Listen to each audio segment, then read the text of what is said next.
Well, hello there, Trailblazers. So, from time to time, you are going to want to identify who entered a record or updated a record.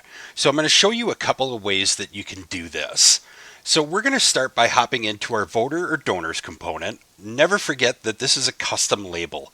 So, you may just see voters, you may see donors, you may see contacts, or a variety of different other options, whatever has been applied by your database administrator. But you're always going to find this landmarked above your addresses, households, etc.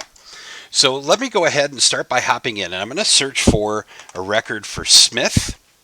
And I'm going to go ahead, open up this individual's record, and move on down to contributions, because what I'm interested in is identifying who made the update, because I've got a consistent donation for $500 each month, but for whatever reason, the entry for May 5th is at $600. So I'll go ahead and open up this contribution record. Now it's important to note that I am in the political version. However, if you were in the nonprofit version, you won't see an ID number here. However, you will see the word open. So you'll click on the ID number or the word open to identify who has made this change. So then I'm going to go to the amount field, and I'm going to right click here and select the option for activity. Once I do that, I'm going to see all of the entries here over time. So it looks like originally it was at 450. It did get restored to 500. However, today you can see that I made an update to $600.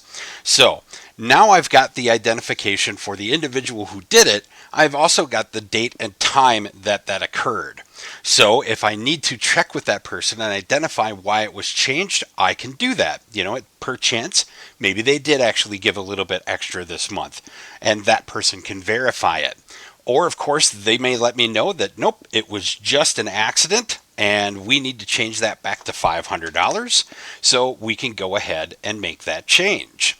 So that's the first way that you can do this. But it's important to note that in Trailblazer, every action that you take is tracked. So if you enter in a new record, if you do an export, any of that information is tracked and linked to your user information.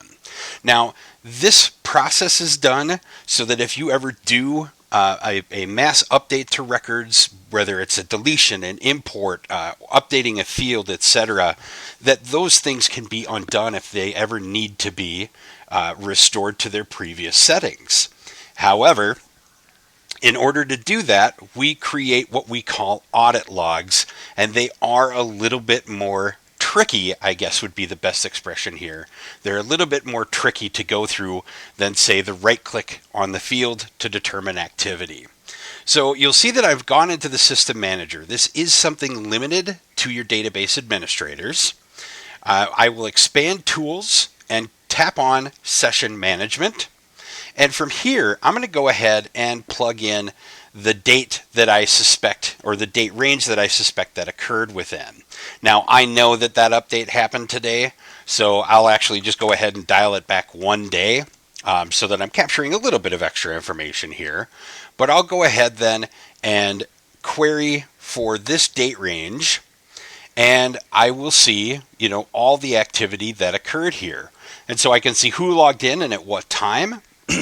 And I can open up these individual sessions and identify what work occurred. And so here you can see on the right hand side, we've got the description. If you have a whole lot of activity that occurred during the day, this is always going to be sorted by default from the beginning of the session to the end. So it's sorted ascending chronologically, but you can change what order it's sorting in. So if I'm looking for all the updates that occurred, I may want to sort them so that they're all kind of lumped together and they're easier to find.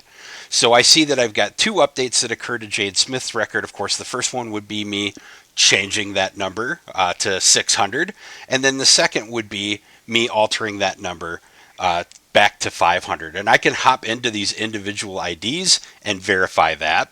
Like I said, this is a little more complicated, so we go through the steps from one to the next. And so we see the old value here from 500 to 600. The amount after refunds is going to be the same because that's calculated based on the original amount. If I go one step further back and open up the second update, what I'm going to see is that go from 600 to 500. And in fact, that's exactly what we see.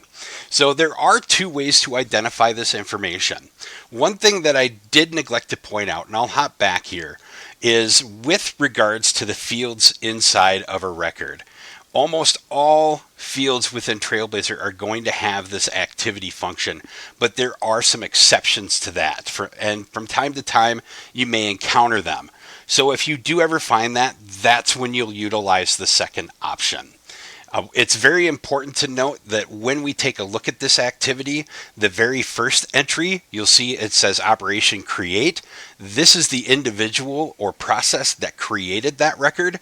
Everything after would just be an update. So the person who inserted the record is going to be that very first line. And very typical that you'll see an admin on those because it might be an import that we did. So those are the processes that you can go through to identify who created or update a record. If you have any questions, as always, don't hesitate to reach out to our support team at support@trailblz.com or via our support 800 number, which is 866-909-8700.